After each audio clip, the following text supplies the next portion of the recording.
निमंत्रण दिया।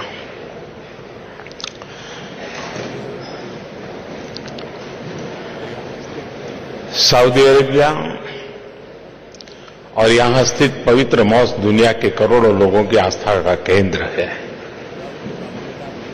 ये भूमि वर्ल्ड इकोनॉमी का भी ऊर्जा स्रोत रही है। आज रियाद के इस ऊर्जावान शहर में आपके बीच में मुझे भी पॉजिटिव एनर्जी महसूस हो रही है। Friends, future investment initiative forum के विषय से ये स्पष्ट करते हैं, इस फोरम का उद्देश्य सिर्फ यहां के अर्थतंत्र की ही चर्चा करना नहीं है, बल्कि विश्व में उभरते ट्रेंड्स को समझना और उसमें विश्व कल्याण के रास्ते ढूंढना भी है। इसी कारण यह dynamic platform business world calendar का एक महत्वपूर्ण भाग बन गया है। सिर्फ 3 साल के कम समय में ही इस फोरम ने लंबा सफर तय किया है। मेरे मित्र और भाई क्राउन प्रिंस इस सफलता के लिए बहुत बहुत बधाई के पात्र हैं। उनके इस फोरम को दावोस ऑफ द डेजर्ट कहा जाता है। पिछली शताब्दी में सऊदी अरब के लोगों की मेहनत और कुदरत की नेमत ने डेजर्ट के रेत को सोना बना दिया। अगर चाहता तो सऊदी अरब का नेतृत्व आराम से बैठ सकता था, मगर आपने आने वाली कई पीढ़ियों के बारे में सोचा, भविष्य की चिंता की, पूरी मानवता का ख्याल किया। मैं his royal highness crown prince को इस बात के लिए बहुत बहुत बधाई देता हूं।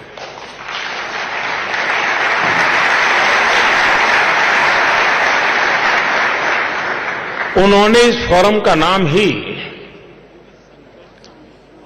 फ्यूचर नहीं रखा, बल्कि इसकी पूरी संकल्पना फॉरवर्ड लुकिंग है, भविष्य के प्रति उन्मुख है।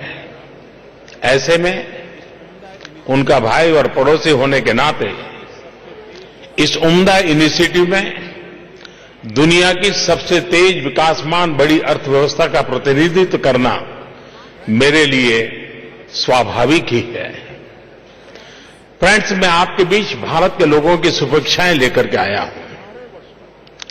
हमारा सऊदी अरब से नाता हजारों वर्ष का रहा है। ऐसी दोस्ती रही है जैसे आप कहते हैं सदाकत तुम, कि एक दूसरे के वहां हमें अपनापन लगता है।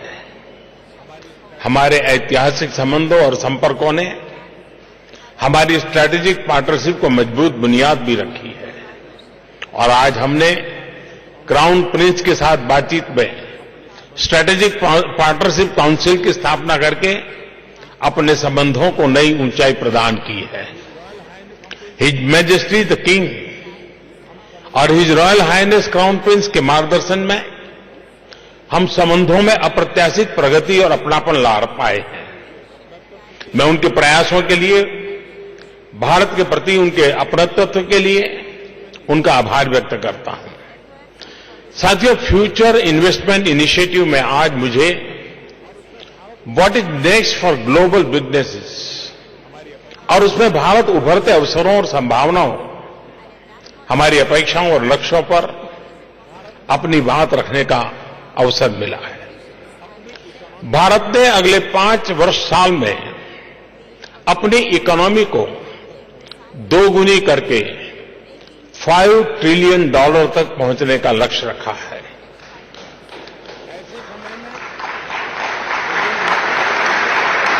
ऐसे समय में तो यह विषय और भी प्रासंगिक और महत्वपूर्ण हो जाता है। साथियों, आज जब भारत में हम विकास को गति देना चाहते हैं तो हमें उभरते हुए ट्रेंड्स को अच्छी तरह समझना होगा। और इसलिए आज मैं आपसे ग्लोबल बिजनेसेस को प्रभावित करने वाले 5 बड़े ट्रेंड्स के बारे में बात करना चाहूंगा।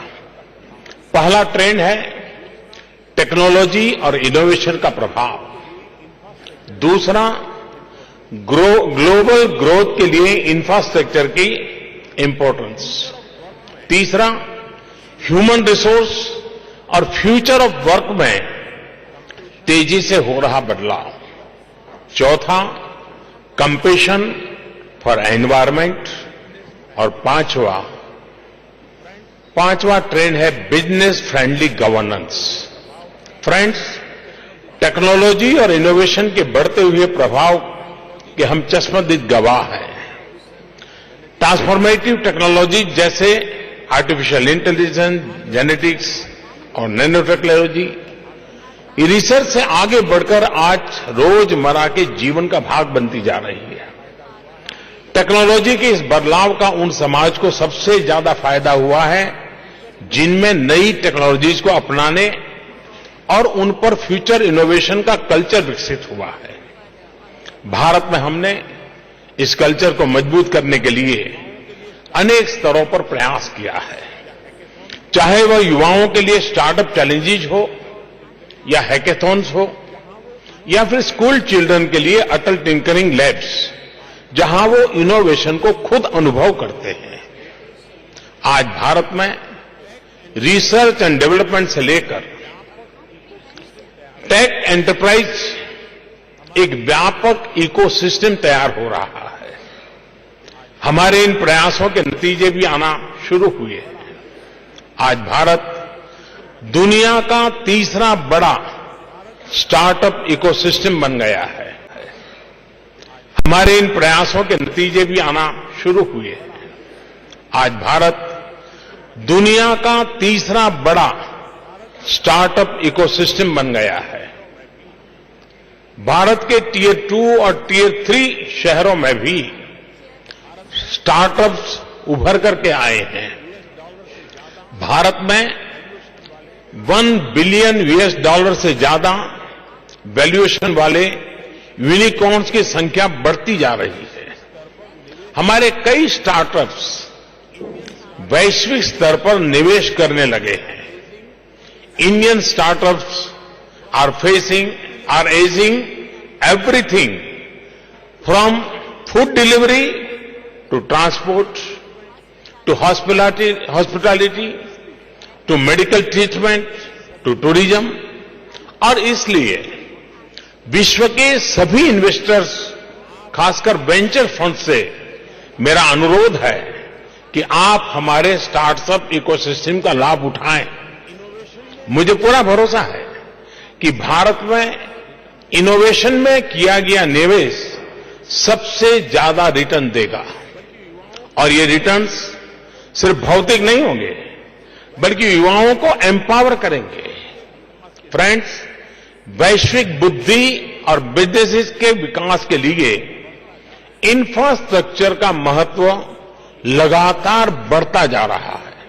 मैं मानता हूं कि इंफ्रास्ट्रक्चर एक अपॉर्चुनिटी मल्टीप्लायर है। इंफ्रास्ट्रक्चर एक तरफ बिजनेस को निवेश के व्यापक अवसर देता है, तो दूसरी ओर बिजनेस की वृद्धि के लिए इंफ्रास्ट्रक्चर आवश्यक है, अनिवार्य है। साथियों, आज दुनिया में फिजिकल इंफ्रास्ट्रक्चर के अवसर सबसे ज्यादा विकासशील देशों में है। एशिया में देखें तो इंफ्रास्ट्रक्चर के लिए प्रति वर्ष $700 बिलियन के निवेश की जरूरत है। भारत में हमने अगले कुछ सालों में इंफ्रास्ट्रक्चर में $1.5 ट्रिलियन के निवेश का लक्ष्य रखा है। और फिर आज हम इंफ्रास्ट्रक्चर के बारे में साइलोस में नहीं सोचते, बल्कि हमारा प्रयास इंटीग्रेटेड अप्रोच का है। One nation one power grid, one nation one gas grid, one nation one water grid, one nation one mobility card, one nation one optical fibre network, ऐसे अनेक प्रयासों से हम भारत के इंफ्रास्ट्रक्चर को इंटीग्रेट कर रहे हैं। हमने हर भारतीय को घर देने का और हर घर तक बिजली और नल से जल पहुंचाने का लक्ष्य रखा है। इंफ्रास्ट्रक्चर के निर्माण की अपनी स्पीड और स्केल को भी हमने अभूतपूर्व रूप से बढ़ाया है और इसलिए भारत में इंफ्रास्ट्रक्चर की ग्रोथ डबल डिजिट में रहेगी और इसमें कैपेसिटी सैचुरेशन की कोई संभावना नहीं है। इसके कारण निवेशकों को लंबे समय तक रिटर्न भी सुनिश्चित रहेगा। साथियों, तीसरा ट्रेंड यानी ह्यूमन रिसोर्स और फ्यूचर ऑफ वर्क में आ रहा बदलाव भी बहुत महत्वपूर्ण है। आज इंटरनेशनल फॉरेन इन्वेस्टमेंट के निर्णय क्वालिटी मैन पावर की उपलब्धता पर निर्भर करते हैं। साथ ही स्किल मैन पावर किसी भी कंपनी के वैल्यूएशन का मानदंड बन जाता है। ऐसे में तेजी से लोगों को स्किल्ड करना हमारे सामने एक चुनौती है। जिस तरह नेचर ऑफ वर्क में बदलाव आ रहा है, उससे आने वाले सालों में हमें लोगों को कई बार रीस्किल करना पड़ेगा। लर्न, अनलर्न एंड रीलर्न के साइकिल जरूरी बन जाएंगे।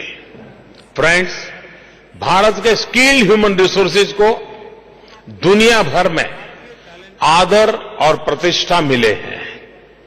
भारतीय टैलेंट ने यहां सऊदी अरेबिया में अनुशासित, कानून का पालन करने वाले, परिश्रमी और कुशल कार्यबल के रूप में अपनी अनूठी पहचान बनाई है। भारत में स्किल का विकास करने के लिए हमने एक कॉम्प्रिहेंसिव विजन तैयार किया है और उस पर लगातार काम कर रहे हैं। स्किल इंडिया इनिशिएटिव के माध्यम से हम अगले 3-4 वर्षों में 400 मिलियन लोगों को विभिन्न स्किल्स में ट्रेन करेंगे। भारत में निवेश करने वाली कंपनीज को इससे एश्योर्ड स्किल मैन पावर मिलेगा। साथियों, स्किल मैन पावर का आवागमन आसान बनाने से पूरे विश्व की अर्थव्यवस्था में वृद्धि होगी। मैं मानता हूं कि हमें इंटरनेशनल ट्रेड एग्रीमेंट्स को सिर्फ गुड्स तक सीमित नहीं रखना।